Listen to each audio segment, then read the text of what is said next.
মায়ের জন্য তো আসলে আমরা কিছু করতে পারবো না। এটা আপনার জন্য ছোট্ট একটা উপহার মা। এটা আমার ছেলেটা দিলে অনেক খুশি হতাম, দুঃখে সুখে সে আসছিল। কিছু কিছু ভিডিও বার্তা আসলেই কাজে আসে, যার একটি প্রমাণ হচ্ছে গতকালকে অপু ভাইয়ের সাথে কথা বলছিলাম। তার মানে তুমি বলতে চাচ্ছ আমি এখন রকেট, বিকাশ বা নগদ কিছু দিয়ে আমি তোমাকে টাকা পাঠালে তোমার কোনো কাজে আসবে নাই তো? না না, আমি এই টাকা দিয়ে কি করব? আমি তো টাকাটা তুলতে হবে, তুললে কিছু একটা পাবো। আর এখানে তো কিছু নাইও, 1 টাকার জিনিস মানে এখানে 10 টাকা 20 টাকা এরকম। আর মানুষ ওই যে অনেকে খেপে যাওয়ার কারণে প্রায় এখন ভিডিও বন্ধ করে দিচ্ছে। এখানে টাকার কোনো মূল্য নেই এখন। উভয়কে একটা কথা বলছিলাম যে এইসব কিছু কিছু অনেক ক্ষেত্রে রাস্তার পাশে অনেকেই খাবার পাচ্ছে, প্রত্যন্ত অঞ্চল সে তারা কিন্তু পাচ্ছে না।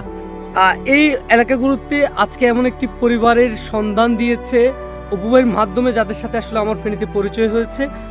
আলহাজ শামসুল হক ফাউন্ডেশনের যে কর্ণধার ওনারা এসেছেন একেবারেই পরশুরামের একটি প্রত্যন্ত অঞ্চল, যেখানে বন্যা দুর্গত হয়ে একজন মারা গেছেন। এখানে এর আগে কেউ এসেছেন কিনা আমার জানা নেই। অন্তত 30 মিনিট গাড়ি চালিয়ে মেইন রোড থেকে এসব অঞ্চলে আসতে হয়েছে।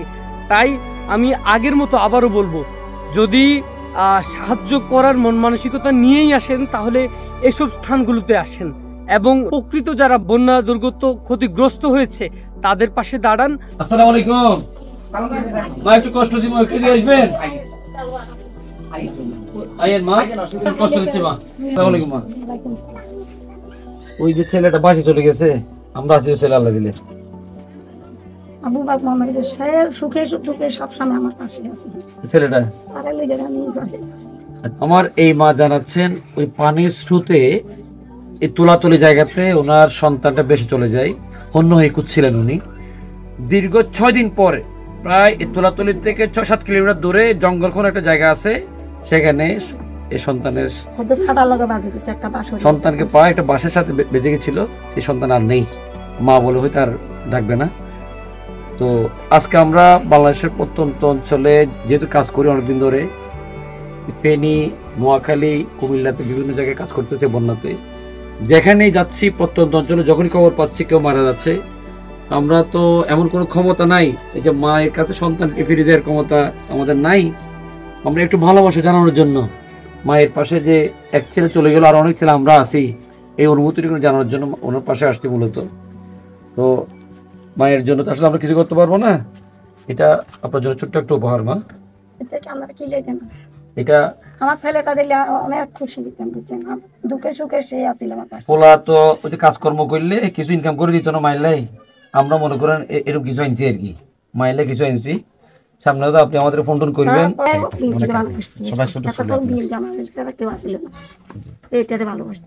পরশুরামের যেখানে বারবারই একটা কথা বলা হচ্ছিল যে যে সকল স্থানগুলোতে মানুষ পাচ্ছে, পর্যাপ্ত পরিমাণে পাচ্ছে, ফেনীতে পর্যাপ্ত পরিমাণে ত্রাণ আছে, কিন্তু গ্রামের মানুষ সেগুলো পাচ্ছে না।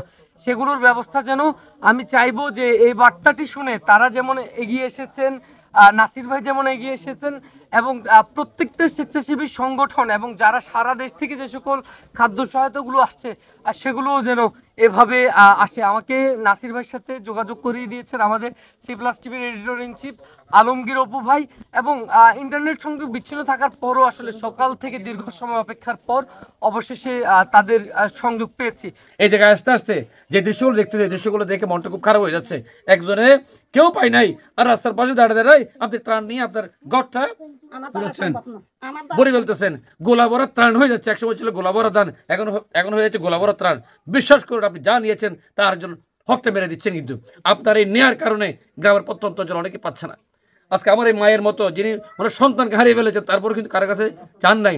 আল্লাহ তাআলা কিন্তু আমাদেরকে সেই সুদূর ফেনী সদর থেকে 2.5 ঘন্টা লাগছে এদিকে আসতে, এই ফুলগাছি পরশুরাম আসতে 2.5 ঘন্টা। গাড়ির মধ্যে চিন্তা করছি গাড়ি মধ্যে বন্ধ হয়ে যাবে, এতটুকু পানি, এক কোমর পানি, সেই পানি অতিক্রম করে আল্লাহ আমাদেরকে নিয়ে চলে এসেছেন।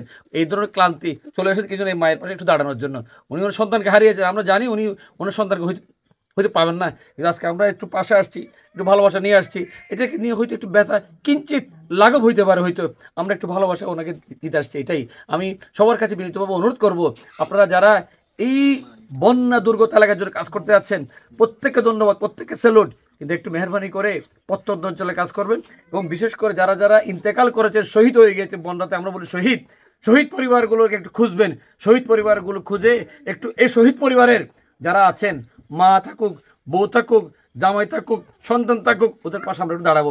আজকে আমি এখানে দাঁড়াচ্ছি, এই মা যে সন্তানের ব্যথায় যে কথাগুলো বলছে, সেই কথাগুলো শুনে আমার কাছে মনে হচ্ছে আল্লাহ তাআলা হয়তো এই কথাগুলো হয়তো কবুল করে ফেলবেন। এই সন্তানটা বন্যার জলে ভেসে চলে গেল, সে যেখানে আছে, যে কবর সহিত আছে, সে কবর আল্লাহ তাআলা তাকে একদম আরামসে রাখুক, জান্নাতুল ফেরদৌসে রাখুক, এটা আমরা দোয়া করি।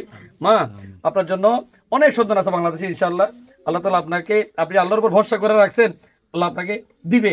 কেউ হয়তো আমরা আসছি, আরেকজন আসবেন, আমাদের কাছে এরকম অসংখ্য পরিবারের তালিকা আসতেছে, আমরা সেই তালিকাগুলো লিখতেছি, প্রণয়ন করতেছি। আমরা প্রত্যেকটা শহীদ পরিবারের পাশে ইনশাআল্লাহ দাঁড়াবো। প্রত্যেককে বিনীতভাবে অনুরোধ করবো আপনারাও ওই তালিকা প্রণয়ন করে শহীদ পরিবারের পাশে দাঁড়াবেন। তালিকা লাগলে, নামটিকা লাগলে আমাদের কাছ থেকে নিতে পারবেন, ইনশাআল্লাহ আমরা সহযোগিতা করবো। আলহাজ শামসুল হক ফাউন্ডেশন থেকে আমি করলাম, আপনি আপনার ফাউন্ডেশন থেকে করেন, জানিয়ে করেন, না জানিয়ে করেন, গোপনে করেন, দেখায় করেন, না দেখায় করেন, যার যেভাবে ইচ্ছা সেভাবে করেন, মানুষগুলো উপকৃত হোক, মানুষগুলো উপকৃত হোক, এটা খালি কামনা করি।